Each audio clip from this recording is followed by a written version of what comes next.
General knowledge का पहला सवाल आप सभी के सामने है। भारत का राष्ट्रीय पक्षी कौन है? जो कि सबसे ज़्यादा इजी क्वेश्चन है। लेकिन भारत का राष्ट्रीय पक्षी मोर को कब घोषित किया गया? जैसे कि यहाँ पर ए ऑप्शन दिया गया है मोर। सभी को मालूम है भारत का राष्ट्रीय पक्षी मोर है। मोर कब घोषित किया गया था? तो ये घोषित किया गया था 1963 में। ध्यान रखिएगा, 1963 में भारत का राष्ट्रीय पक्षी मोर है, इसे घोषित किया गया था। ए ऑप्शन हमारा सही हो जाएगा। बी ऑप्शन यहाँ पर दिया गया है कबूतर। तो कबूतर जो है शांति का प्रतीक माना जाता है, ये ध्यान रखिएगा। लेकिन क्वेश्चन के अनुसार ये हमारा बिल्कुल गलत है कि राष्ट्रीय पक्षी है। सी ऑप्शन दिया गया है तोता। तो तोता जो है एक लोकप्रिय पक्षी है जो बोलने के लिए भी यहाँ पर क्षमता रखता है, लेकिन ये राष्ट्रीय प्रतीक नहीं है, इसलिए यहाँ पे हमारा सी ऑप्शन गलत हो जाएगा। डी ऑप्शन दिया गया है गरुड़। तो गरुड़ जो है एक पौराणिक पक्षी है जो कि विष्णु भगवान का वाहन माना जाता है, लेकिन यह राष्ट्रीय पक्षी नहीं है, इसलिए यहाँ पे डी ऑप्शन हमारा गलत हो जाएगा। सही ऑप्शन होगा ऑप्शन नंबर ए। एक एक यहाँ पे क्वेश्चन कंप्लीट हो गया। आगे देखिए, अगला क्वेश्चन है संविधान सभा के अस्थाई अध्यक्ष कौन थे? पहला ऑप्शन दिया गया है डॉक्टर राजेंद्र प्रसाद, जो कि बिल्कुल सही है। ये संविधान सभा के राष्ट्रीय अध्यक्ष थे और बाद में भारत के पहले राष्ट्रपति बने। ये आपका ए ऑप्शन सही हो जाएगा। बी ऑप्शन दिया गया है डॉक्टर भीमराव अंबेडकर। तो ये संविधान के जो है मसौदा समिति के अध्यक्ष थे और भारतीय संविधान के प्रमुख शिल्पकार माने जाते हैं। तो ये ऑप्शन आपका बिल्कुल गलत है कि ये राष्ट्रीय अध्यक्ष थे। सी ऑप्शन दिया गया जवाहरलाल नेहरू।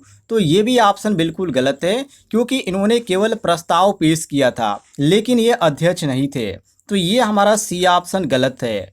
डी ऑप्शन दिया गया महात्मा गांधी। तो वे संविधान सभा के सदस्य तो नहीं थे, हालांकि उनका यहाँ पे कहा जाए तो प्रभावपूर्ण योगदान इसमें था स्वतंत्रता आंदोलन में। तो ये हमारा क्वेश्चन के अनुसार भी गलत ऑप्शन दिया गया है डी।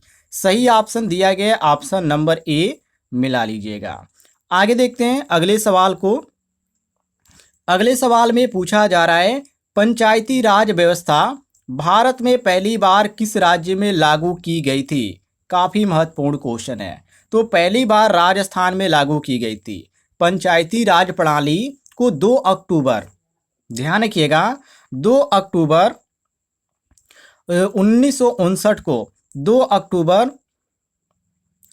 1959 को, ध्यान रखिएगा 1959 को ये यहाँ पे नागौर जिले में पहली बार लागू किया गया था। 2 अक्टूबर 1968 को नागौर जिला में पहली बार लागू किया गया था पंचायती राज व्यवस्था, जो कि राजस्थान राज्य में लागू किया गया था। ए ऑप्शन हमारा सही हो जाएगा। बी ऑप्शन दिया गया पंजाब में। तो ये बिल्कुल गलत है, क्योंकि यहाँ पर बाद में लागू हुआ, लेकिन पहले जो लागू हुआ वो केवल राजस्थान में लागू हुआ। तो इसलिए यहाँ पे बी ऑप्शन हमारा गलत है। सी ऑप्शन दिया गया है महाराष्ट्र। तो ये भी बिल्कुल गलत है, क्योंकि महाराष्ट्र ने पंचायती राज व्यवस्था को यहाँ पे अपनाया ही नहीं, लेकिन राजस्थान ने इसको अपना लिया। तो इसलिए यहाँ पे सी ऑप्शन हमारा गलत हो जाएगा। डी ऑप्शन दिया गया उत्तर प्रदेश, जो कि देश का सबसे बड़ा राज्य होने के बावजूद इसमें ये जो है प्रणाली पहले नहीं लागू हुई थी। तो ये भी हमारा डी ऑप्शन गलत है। सही ऑप्शन होगा हमारा ऑप्शन नंबर ए, राजस्थान, ध्यान रखिएगा। आगे देखते हैं अगले सवाल को। अगले सवाल में पूछा जा रहा है भारत का पहला राष्ट्रपति कौन था? काफ़ी इजी क्वेश्चन है, सभी को मालूम होना चाहिए। भारत का पहला राष्ट्रपति डॉक्टर राजेंद्र प्रसाद थे, जो कि यहाँ पे आपको बी ऑप्शन देखने को मिलता है। हालांकि ए ऑप्शन यहाँ पर दिया गया है डॉक्टर भीमराव अंबेडकर, जो कि गलत ऑप्शन है, क्योंकि संविधान निर्माता थे ये, राष्ट्रपति नहीं थे। तो इसलिए हमारा ए ऑप्शन गलत है। बी ऑप्शन हमारा बिल्कुल सही है। भारत के पहले राष्ट्रपति थे डॉक्टर राजेंद्र प्रसाद, और यह एकमात्र ऐसे व्यक्ति थे जिन्होंने 2 बार यह पद संभाला था। ये भी आप ध्यान रखिएगा। बी ऑप्शन सही हो जाएगा। सी ऑप्शन है सरदार वल्लभ भाई पटेल। तो ये ऑप्शन भी बिल्कुल गलत है, क्योंकि भारत के पहले गृह मंत्री जो थे और जो उप प्रधानमंत्री थे वो सरदार वल्लभ भाई पटेल थे। तो क्वेश्चन के अनुसार ये भी हमारा ऑप्शन गलत हो जाता है। डी ऑप्शन है सी राजगोपालचारी। तो ये ऑप्शन भी बिल्कुल गलत है, क्योंकि भारत के अंतिम जो गवर्नर जनरल थे ये आपके सी राजगोपालचारी थे, राष्ट्रपति नहीं थे। तो ये ऑप्शन भी हमारा गलत हो जाता है। सही ऑप्शन होगा हमारा ऑप्शन नंबर बी, क्वेश्चन के अनुसार डॉक्टर राजेंद्र प्रसाद। ध्यान रखिएगा। आगे देखते हैं अगले सवाल को। अगले सवाल में पूछा जा रहा है विश्व का सबसे बड़ा महाद्वीप कौन सा है? अफ्रीका यहाँ पर ए ऑप्शन दिया गया है, जो कि बिल्कुल गलत है, क्योंकि दूसरा सबसे बड़ा जो महाद्वीप है वो अफ्रीका है जनसंख्या के हिसाब से, जो कि बहुत ही बड़ा है। लेकिन यदि बात करें महाद्वीप की कि सबसे बड़ा कौन है, तो यहाँ पे एशिया महाद्वीप है, जो कि यहाँ पे आपका बी ऑप्शन है। अफ्रीका जो यहाँ पर है ये दूसरा सबसे बड़ा महाद्वीप है। और यहाँ पे सी ऑप्शन दिया गया यूरोप। तो क्षेत्रफल में जो छोटा है ये, लेकिन ऐतिहासिक रूप से देखा जाए तो ये काफ़ी महत्वपूर्ण है, लेकिन बड़ा छोटा के अंतर्गत ये नहीं जाना जाता है, ऐतिहासिक के अंतर्गत जाना जाता है। फिर भी ये हमारा क्वेश्चन के अनुसार गलत ऑप्शन दिया गया है। डी ऑप्शन दिया गया अंटार्कटिका। तो ये भी यहाँ पे बिल्कुल गलत है, क्योंकि ये बर्फ से ढका हुआ है, लेकिन यहाँ पे जनसंख्या बिल्कुल भी नहीं है। तो यहाँ पे सबसे बड़ा महाद्वीप के अंतर्गत भी ये नहीं आता है। ये आपका डी ऑप्शन भी गलत है। सही ऑप्शन होगा आपका ऑप्शन नंबर बी, एशिया। ध्यान रखिएगा। आगे देखते हैं अगले सवाल को, सवाल नंबर 6 को। सवाल नंबर 6 में पूछा जा रहा है चंद्रयान 2 मिशन किसने लॉन्च किया? काफ़ी इंपॉर्टेंट क्वेश्चन है। ए ऑप्शन दिया गया नासा, जो कि बिल्कुल गलत है। अमेरिका की जो स्पेस एजेंसी है वो नासा है, लेकिन चंद्रयान 2 का इसका मिशन नहीं था, इसलिए यहाँ पे हम ए ऑप्शन गलत मारेंगे।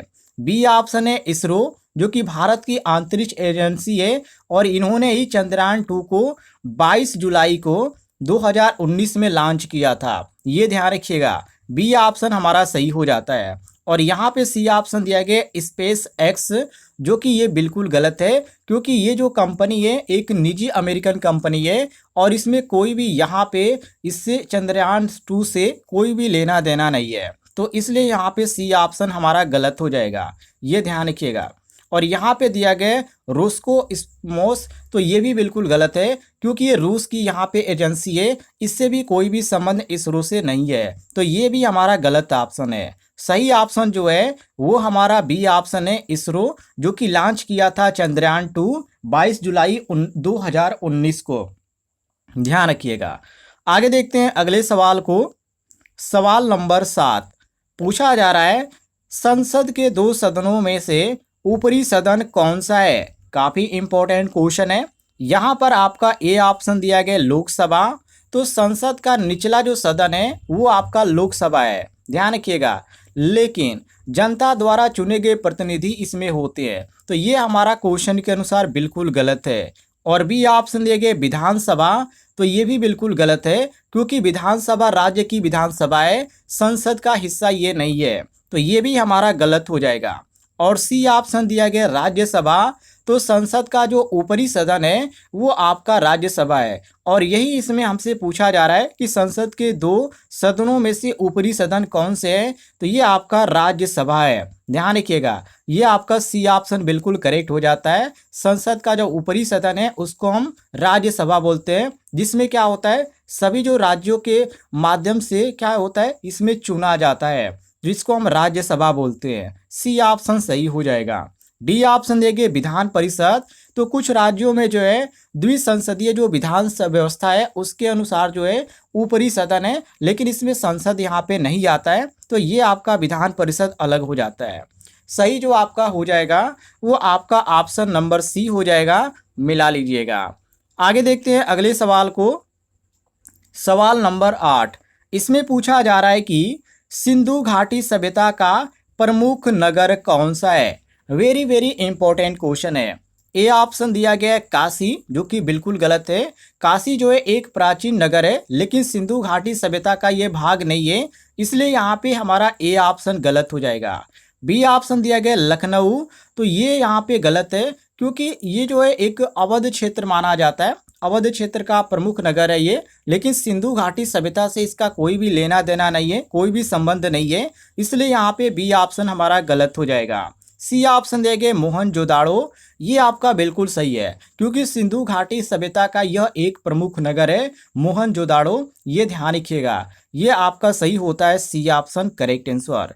डी ऑप्शन है प्रयागराज, तो ये बिल्कुल गलत है, क्योंकि प्रयागराज ऐतिहासिक और धार्मिक दृष्टि से बहुत ही महत्वपूर्ण है, और अभी हाल ही में प्रयागराज में आपने देखा महाकुंभ लगा था, लेकिन सिंधु घाटी सभ्यता से इसका कोई भी लेना देना नहीं है।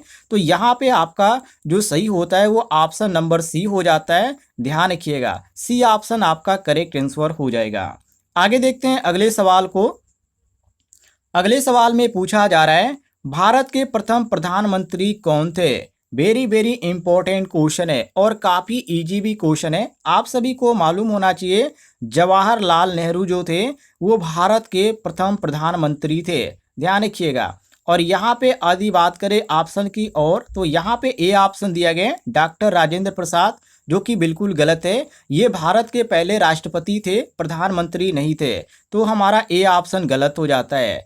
बी ऑप्शन है महात्मा गांधी, तो ये भी बिल्कुल गलत है। महात्मा गांधी स्वतंत्रता संग्राम के नेता थे, लेकिन उन्होंने कभी कोई भी सरकारी पद नहीं लिया, तो इसलिए यहाँ पे हमारा बी ऑप्शन भी गलत हो जाता है। सी ऑप्शन है जवाहरलाल नेहरू, तो ये हमारा जो है बिल्कुल सही हो जाता है, क्योंकि भारत के पहले प्रधानमंत्री जो बने थे वो जवाहरलाल नेहरू थे, जो कि 1947 से 1964 तक ये बने थे, मतलब अपना पद संभाले थे।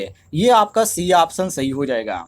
डी ऑप्शन है सरदार वल्लभ भाई पटेल, तो भारत के पहले जो प्रधानमंत्री थे वो थे सरदार वल्लभ भाई पटेल, और ये गृह मंत्री भी थे, तो ये दोनों ध्यान रखिएगा, लेकिन ये प्रधानमंत्री नहीं थे, तो हमारा डी ऑप्शन भी क्या हो जाएगा, गलत हो जाएगा। सही ऑप्शन होगा हमारा ऑप्शन नंबर सी, मिला लीजिएगा। आगे देखिए अगले सवाल को। अगले सवाल में पूछा जा रहा है भारत का सबसे बड़ा राज्य क्षेत्रफल की दृष्टि से कौन सा है। तो क्षेत्रफल की यदि दृष्टि से देखा जाए तो क्षेत्रफल की दृष्टि से हमारा आता है राजस्थान। जी हाँ साथियों, राजस्थान जो है क्षेत्रफल की दृष्टि से भारत का सबसे बड़ा राज्य है। और यहाँ पे हम ऑप्शन को देखें तो उत्तर प्रदेश दिया गया है, तो ये जो है उत्तर प्रदेश सबसे अधिक जनसंख्या वाला राज्य माना जाता है, लेकिन क्षेत्रफल में नहीं माना जाता है, तो इसलिए यहाँ पे हमारा ए ऑप्शन गलत हो जाएगा। बी ऑप्शन दिया गया है महाराष्ट्र, तो ये भी बिल्कुल गलत है। महाराष्ट्र बड़ा राज्य है पर राजस्थान से छोटा है, इसलिए यहाँ पे हम गलत मारेंगे। सी ऑप्शन है मध्य प्रदेश, तो मध्य प्रदेश जो है यहाँ पे साथियों बिल्कुल गलत हो जाएगा, क्योंकि पहले जो था ये सबसे बड़ा जो है राज्य था, लेकिन छत्तीसगढ़ बनने के बाद ये छोटा हो गया, तो ये हमारा सही हो जाता है। यहाँ पे डी ऑप्शन बिल्कुल करेक्ट आंसर, ये आपका डी ऑप्शन सही हो जाएगा। साथियों यदि आपको जानकारी पसंद आ रही होगी तो इस वीडियो के नीचे आपको एक बटन दिख रहा होगा सब्सक्राइब वाला, उसे जरूर दबाइएगा।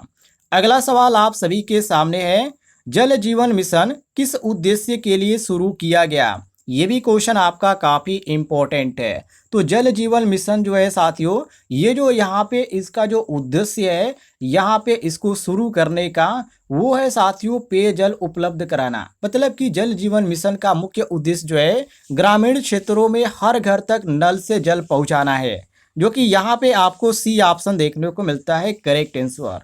यहाँ पे आपका ए ऑप्शन दिया गया है स्वच्छता से, जो कि बिल्कुल यहाँ पे गलत है। ये उद्देश्य स्वच्छ भारत मिशन का है, स्वच्छता का, तो ये हमारा क्वेश्चन के अनुसार बिल्कुल गलत हो जाता है।